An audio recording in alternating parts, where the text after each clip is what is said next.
What's going on, guys? Today we are going to be taking a look at my Ryzen Gladiator build, which is ready for battle and 100% game ready.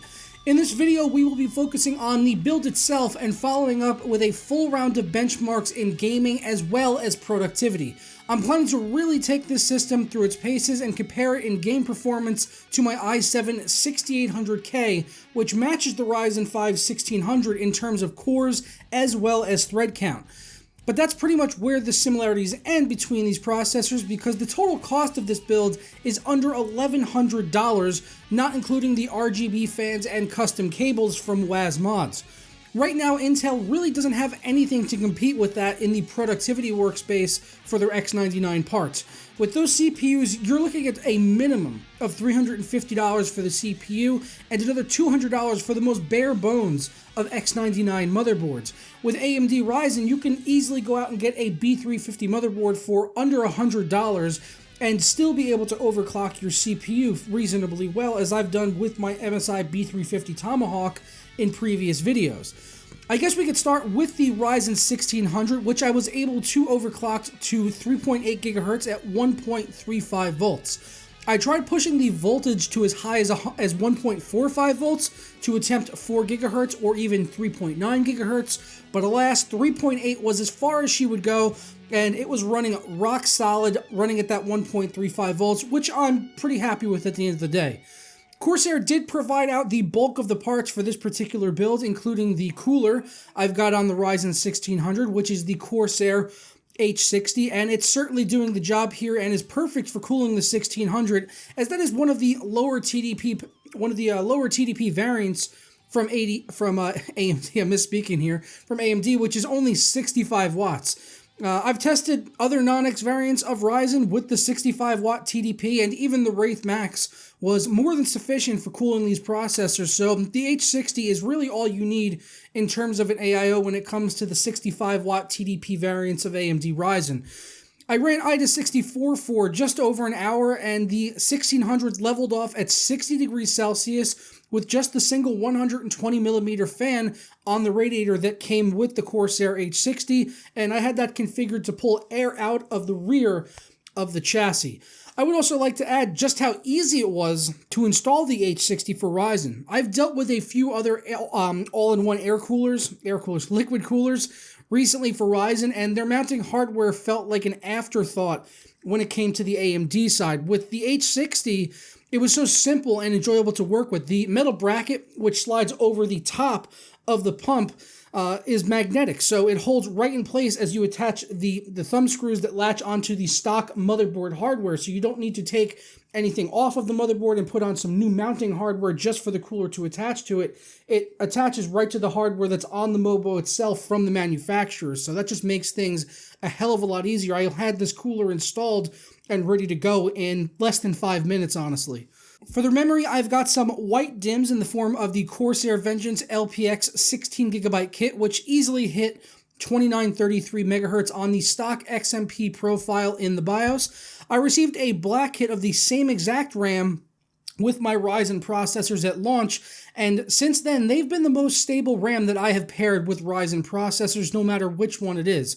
Other kits from Guile as well as G-Skill have had issues in my own personal testing that have yet to be ironed out with BIOS updates from the motherboard manufacturers, but the LPX kits have been super stable right out of the box using their default XMP profiles, no matter who is the maker of the motherboard, whether it was Asus, MSI, or Gigabyte. Speaking of motherboards, though, the one in here is the Asus Prime X370 that I picked up the other day at Micro Center on an open box deal, and it has worked flawless for me thus far. I made sure to update to the latest BIOS from the Asus website and have yet to have a single crash outside of when I was dialing in my overclock for the Ryzen 1600. I only paid $105 for this board, but brand new, it's listed at $150 over on Amazon, so it's definitely one of the more affordable X370 boards out there and doesn't seem to skimp in terms of features, so I've been happy with it so far. For the graphics, I ended up using my GTX 1060 Founders Edition that I had on hand after a poll over on Twitter for which GPU I should use in this system. I honestly would have rather made this an all AMD system, but I'm still waiting to hear back on RX 570 and 580 samples. Also, to be perfectly honest, the graphics card will likely change quite frequently in this system as I test cards on Ryzen 1600, so you could think of the 1060 in here right now as sort of a placeholder. All the parts here are inside the new Corsair Spec 04, which is a very reasonably priced case at just $50. It's not feature-rich, and it does save in some areas like not having grommets for the cable cutouts, as well as not having a power supply shroud, but compared to what else is out there on the market at this price point of $50, it's doing really well in my opinion. Building in here was fairly straightforward, and I didn't encounter any issues in the build process. It did, however, only include a single fan at the front that I replaced with Corsair's HD 140mm RGB fans and connected that to the new Commander Pro for controlling the lighting and fans in the Link software. It was a bit of a mess initially getting everything in here with the control module and lighting hub, but thanks to some crafty cable management and utilizing the hard drive cages, I was able to keep everything nice and tidy at the end of the day, at least on the front side, which is visible. While on the back side, that was a bit of a different story. We got a bit of a spaghetti monster of cables going on back there for all of the fans and the RGB lighting. You do get a lot of control with the Commander Pro, but I just wish it could be done with less of a cable mess. I guess that's just the cost of having a set of software controls at your fingertips for RGB lighting, if that's something that you need. Unfortunately, I had a lot of issues getting my lights to work properly as only the default rainbow effect seemed to work properly. Setting lights to a static profile would work on one fan and not the other, or disable all the lighting entirely. Being that the Commander Pro is a new piece of hardware from Corsair, I hope these issues can get ironed out via a few software updates.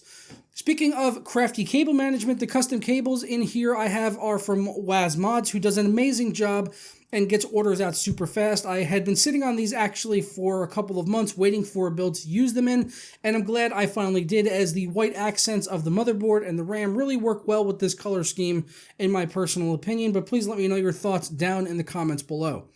For the power supply, I've got the CX650M, once again from Corsair, which is more than enough juice to power Ryzen and any accompanying GPU I may want to throw in here down the road. It is a semi-modular PSU, so the cables from Waz were extensions, but everything fit on the backside of the Spec 04 fine, as the door has a large bulge in the center to allow you some leeway in terms of how you fit all of your cables in there. Lastly, for the storage, I have a Corsair LE 480GB SSD for the boot drive and important programs. Being as I want this system ready for handling tasks like video editing, for testing, I think an SSD is essential. I'll end up throwing in an additional 1TB SSD for my game storage, but for anyone out there trying to build this system, then you would be perfectly fine getting a mechanical drive like an HGST 2TB as your secondary hard drive. So for $1,100, I think we ended up with a really killer system. As I mentioned, I'm not including the price of the cables and the RGB extras, as those really aren't necessities, but are just some nice options if you want to spruce up a completed build and customize it to your liking. I have no doubt in the system's capabilities to power modern games at 1080p, as well as some 1440p gaming. I played a few rounds of Rainbow Six Siege on it at 1440p at ultra settings, and it handled it like a boss. I will be doing a follow-up video with benchmarking on the Ryzen 1600 along with graphics cards. I've actually got a few GPUs on the way that I think many of you are going to be excited to see introduced to our new game testing. On top of the games, I want to run render time testing, Dolphin emulator, and other CPU-intensive benchmarks that I think will really help exemplify the amount of power you are getting in the 12-threaded Ryzen 1600 processor. The entire Ryzen lineup is just remarkable and never ceases to amaze me with its value and how it makes a high-end workstation affordable for people out there that can't drop close to $2,000 on a fully spec'd X99 system from Intel.